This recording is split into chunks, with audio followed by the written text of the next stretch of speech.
ভাই আমার বউ আমার 4 বছরের সংসার, আমার বাচ্চা 2.5 বছরের বাচ্চা। আমি কাতার থেকে এখানে ধরার জন্য আইছি। ও আমার ডিভোর্স দিয়ে এখানে বিয়ে করে এখানে এসে সংসার করতেছে খুলনায়। কিছুক্ষণ আগে আমি কাতার থেকে আইছি, আমার পাসপোর্ট। আমি কালকে রাত্রে টিকিট কাটছি কাতার থেকে ওটা ধরার জন্য। তোর সাথে আমার কোনো শত্রুতা ছিল? আমার সংসার কেন ভাঙি? ভাই আমি তো আমার 2.5 বছরের মেয়েটা কেন তুই বলি খানকির বাচ্চা? ভাঙি নাই ভাই, একটা কিছু দেবেন? আমি কাতার থেকে সরাসরি এনে এসে ওরা ধরার জন্য। আমার এই যে ডকুমেন্ট আমি কালকে টিকিট করে এখানে আমি বসে রয়েছি ওরা ধরার জন্য। আমার 2.5 বছরের মেয়ে ভাই, 2.5 বছরের মেয়ে ভাই। আমি এইখানে কাতার থেকে এখানে বসে থাকি, আমি কাতার থেকে এনে এসে পাগল ভাইরা কিন্তু শান্তি বলা মারি ফেলাই দিচ্ছে।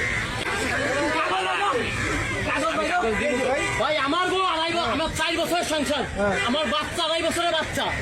আমি কাতার থেকে এখানে ধরার জন্য আইছি। ও আমার ডিভোর্স দিয়ে এখানে বিয়ে করে এখানে এসে সংসার করতেছে খুলনায়। আপনার ডিভোর্স দিলে আর সমস্যা? আরে আমার ডিভোর্স আমি জানি না, আমি এসেছি খুলনা। আমি মা তো আসছো কথা করি আউলো ফেলাই দাও, মাথা আসছো কাগজ বাইরো একটা গায়ে হাত দিলে ঠিক আছে, কাগজ বাইরো এই কাগজ বাইরো। ওনারও দোষ নাই, আপনারও দোষ নাই। ভাই ও আমার জানে, আমার বউ আমার বাচ্চা, আমার বাড়ির সাথে বাড়ি। আমি কাতার থেকে এনে সেই জায়গায় বসে সরে ধরার লাগিয়ে সরাসরি কাতার থেকে আমি এনে এসেছি। দেখেন এই যে আমার টিকিট।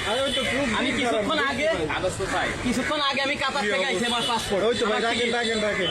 আমি কালকে রাত্রে টিকিট কাটছি কাতার থেকে ওটা ধরার জন্য। আমার মেয়েটা কাইন্দে মরে যাচ্ছে, 2.5 বছরের মেয়ের ছবি রয়েছে আমার কাছে। আমি ওই টিকিট কাটছি, আমি বসে রয়েছি। আমি জানি তো আজকে বিকেলে না আসবে, ওরে নিয়ে চলে আসছে। ওর বাড়ি 13 কথা, আমার বাড়িতে মাত্র 2 মিনিট রাস্তা, ওই জন্য বাড়ি। কম দোষ আমার এত টাকা ঋণ, আমার 5 লাখ টাকা ঋণ করে আমার এমনিতে আজকে 5 মাস পরে মেয়ে বেঁচে আছে ঋণ করে। ও আমার বাচ্চা বছর পেলাইছে গেল, ওর সাথে গেল। ওর বাড়ি আমার ওর বাড়ির পাশে, ও আমার বাড়ির পাশে। আমার বাচ্চা বাড়ি আমার বাপ মা বাড়ি ফেলালো। আমি এই যে ব্যাগটা নিয়ে আমি এখানে বসে রয়েছি, আমি জানি ওইখানে আসবে। তো আপনি একটা জাস্ট বলেন কি করছেন? আমি হচ্ছে জানুয়ারি 14 তারিখ কাতারে যাই, ঠিক আছে? জানুয়ারি 14 তারিখ আমি কাতারে যাই। ওইটি আমার লোন করে পাঠাই, প্রবাসী কল্যাণ থেকে লোন নিয়ে পাঠাইছে। আমি যাওয়ার 2 মাস পরে ও হচ্ছে এই জায়গায় এর সাথে সম্পর্ক করে, এবং এক পর্যায়ে গত 15 দিন আগে সে আমার মেয়ে ফেলাইতে চলে যায়। আচ্ছা, চলে যাওয়ার পরে আমি তারে বলি কি কারণ যাবা বা কি দোষ, আমার দোষ বুঝবা তো? আমি কাতারে এসেছি 5 মাসে একটা কাজ পাই নাই, আমি কোন দোষে আমার? পাসপোর্টটা একটু দেখায় দেন। পাসপোর্টটা এটা বাস আর দরকার না, ঠিক আছে।